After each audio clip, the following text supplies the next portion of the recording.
Alors, la suite de cette démo sur la fonction SUMSI, en essayant d'ajouter une fonction supplémentaire, c'est d'avoir un critère qui soit dynamique. Et donc là, jusque-là, dans l'exemple qu'on avait fait, on avait fait supérieur ou égal à 18 ans les répondants majeurs. Et ce qu'on va essayer de faire, c'est d'obtenir le nombre de répondants ayant un âge supérieur ou égal à ce qui est donc dans ces trois cellules, supérieur ou égal à 18, à 20 et à 25. Donc on va faire la même chose, on va utiliser la fonction SUMSI, avec donc toujours les trois mêmes critères, donc ça ne va pas bouger.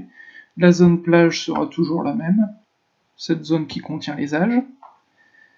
La zone critère, elle, par contre, va changer, puisque cette fois, on va définir un critère qui n'est pas fixe, on ne va pas rentrer 18 directement, on va faire référence à la cellule F6 qui contient l'âge 18. Donc on l'avait vu rapidement quand on avait fait la fonction NBC.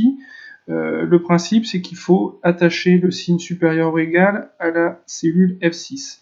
Et donc pour faire ça, dans Excel, il faut mettre entre guillemets le supérieur ou égal, puisque pour Excel, c'est du texte. Et ensuite, il faut venir concaténer la cellule F6 à ce qui va devenir notre critère. Donc concaténer, vous vous souvenez, on utilise le « et » qui est en dessous du 1, et on vient cliquer sur la cellule F6. Donc là, vous voyez, ça s'alimente bien, c'est bien supérieur ou égal à 18. Et comme tout à l'heure, la plage sur laquelle on va faire la somme, c'est toujours cette même plage de B4 à B20. Donc, pour l'instant, tout va bien. On a bien le même résultat que tout à l'heure, les 5938 répondants. Maintenant, ce que je voudrais faire, c'est pouvoir recopier cette formule vers le bas pour avoir mon nombre de répondants avec un âge supérieur ou égal à 18, mais également à 20 et 25. Donc pour faire ça, tout de suite, la préoccupation qu'il faut avoir, quand on tire la formule vers le bas, c'est de se demander ce qui va se décaler, et donc utiliser le dollar pour bloquer ce qu'on a envie de bloquer. Dans les trois arguments de cette fonction, on va voir que la plage sur laquelle on fait le critère, à 4 à 20, quand je vais tirer vers le bas, le 4 va devenir 5, 6, le 20 va devenir 21, 22, etc. En l'occurrence, on ne veut pas ça puisque la cellule A4 à 20, ici, reste fixe. Quand on tire vers le bas, on veut que ça reste la plage A4 à 20.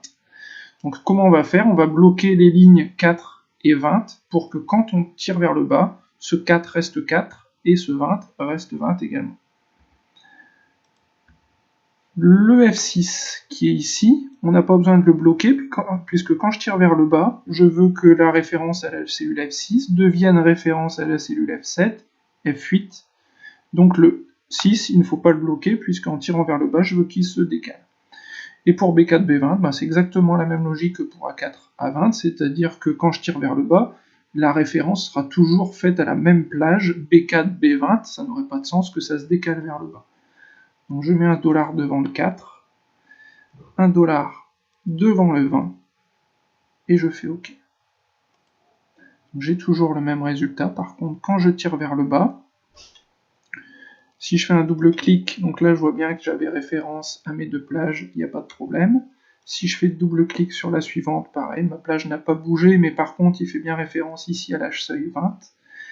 Et pour la même chose ici, tout est OK pour supérieur à 25. Donc pour vérifier mes âges supérieurs à 20, je vais les sélectionner comme ça. Ici, vous voyez ici en bas de l'écran, les 5171 sont bien indiqués, donc la formule est bonne. Et les 25 et plus, pareil, 3053, c'est bien ce que m'a donné la formule, donc il n'y a pas eu de souci sur cette fonction SUMSI.